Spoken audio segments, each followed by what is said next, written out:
And it's all born out of something that we know to have been true. The church's oppression of those that were looking beyond the rigid dogma of the day.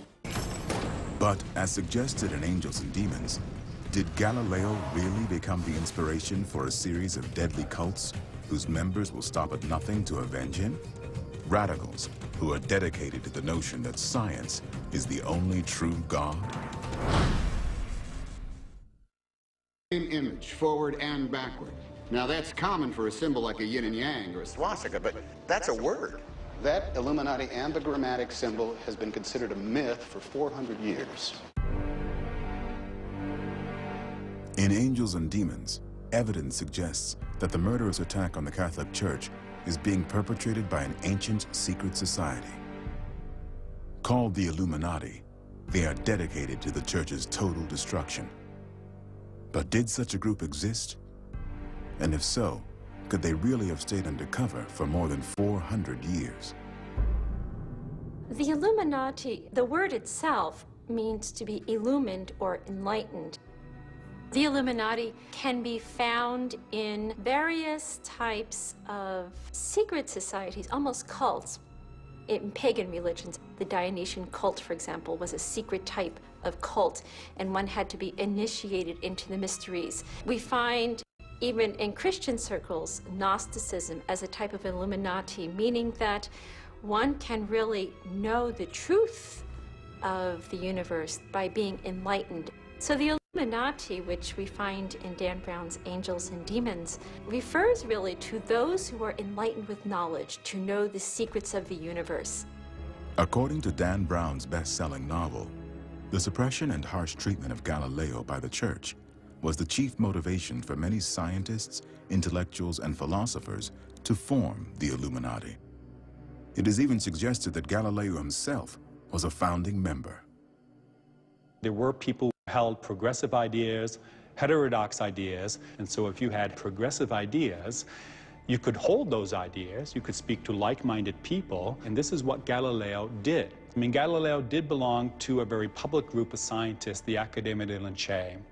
Did he belong to a sort of covert group, not a group with an identity? Ever since the dawn of the Middle Ages, there has been evidence of cults and secret societies that were established in an effort to promote science and reason. Those still willing to challenge the Church were forced to gather in secret, providing safer environments in which to discuss radical and sometimes revolutionary ideas. One of the most powerful of these secret societies was the Rosicrucians.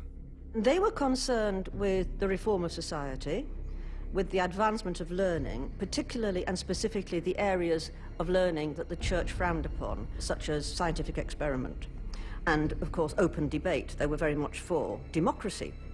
And we are talking about very big names here. We're talking about Sir Isaac Newton. We're talking about Leonardo da Vinci. We're talking about Copernicus. They were all drawn to one form or another of Rosicrucianism. One very important element of Rosicrucian thinking was a kind of spiritual philosophy known as Hermeticism that was attributed to an Egyptian sage called Hermes Trismegistus. Hermeticism taught that human beings were essentially divine and that there were no limits to what an individual could do. Now, this was completely the opposite to the view of humanity that the Church put forward. In 1737, nearly 1 century after his death, the Catholic Church granted permission for Galileo's remains to be reburied.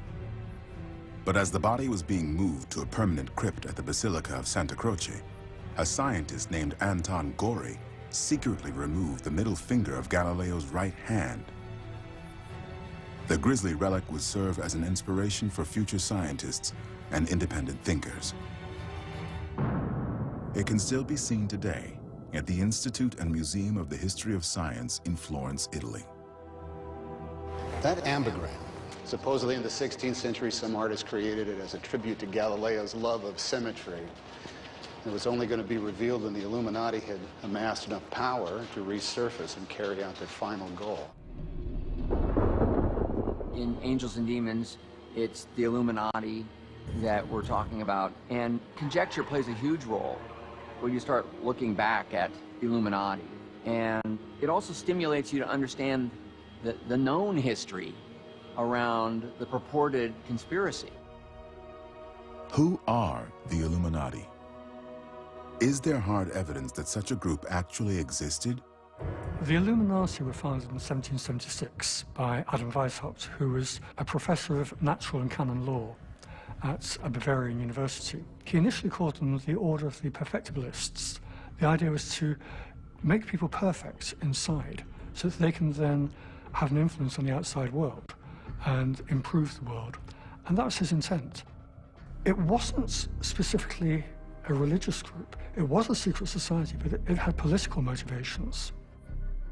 Weishaupt was a militant atheist and also very influenced by Enlightenment ideas on politics. He was anti-monarchy and one might almost think an anarchist. He didn't seem to believe in any sort of form of government, and very anti-church. Weishaupt wanted to bring down the authority figures, whether they were political or religious, to reform society in a way where everybody was equal. Now, these were revolutionary ideas for the day. They still are today. The Illuminati in Bavaria arose out of a horror at the repressiveness of the Catholic Church, which was extreme. They were not allowed to think for themselves. They were not allowed to meet and debate the issue. I mean, even if they were to voice their doubts about the right of the Church to order people's lives, their life would have been very short and very nasty. The struggle between the historical Illuminati and the Catholic Church is pretty much as Dan Brown portrays it in Angels and Demons. The Illuminati had a very specific anti-Catholic agenda. One of the things it wanted to do was break the power of the Catholic Church and the Jesuits in particular in Bavaria. When Weishaupt convinced a prominent diplomat named Baron Adolf Franz Friedrich Knigge to join the Illuminati in 1780, Illuminati membership skyrocketed from just a few hundred to nearly 2,000. It was obvious that the reform of these governments had become increasingly difficult, if not impossible. And so when the Illuminati make their appearance in Germany, it is remarkable the alacrity with which the authorities moved against them. Arrested as many of them as they thought they could locate, saw this as a conspiracy of kind of world proportions. When allegations and rumors about the Illuminati's so-called treasonous activities escalated, the Bavarian government ordered raids on the homes of suspected members. The raids produced a mountain of secret Illuminati documents, including the group's bylaws, a partial roster of its membership, tables revealing its secret symbols and various insignia, even details about the group's initiation ceremony. The government's response was swift and brutal. The organization was forbidden, many of its members were arrested and imprisoned. Weishaupt himself had to flee into exile. It was bound to come to the authorities' attention sooner or later, but it was very, very soon snuffed out. In 1784, the Duke of Bavaria, with the strong backing of the church, issued an edict that called for the execution of any individual caught recruiting for the Illuminati. Those allowing themselves to be recruited were stripped of all their possessions and condemned to permanent exile. The Illuminati was suppressed by the rulers of Bavaria. They stamped down on all secret societies. They saw them as being a dangerous thing, which in this case, if the Illuminati had succeeded in their aims, they would have brought down the government and the state of Bavaria. So in some ways, it was a sensible thing to bring them down. The church, in order to maintain its status quo, we're going to bring down the Illuminati. When it comes down to protecting one's turf and maintaining the status quo, that's where it gets ugly. It's a very basic protagonist-antagonist dilemma. That's really important to Angels and Demons. They've come for their revenge. Some experts insist that former members of the now disbanded Illuminati did survive underground. But if so, where did they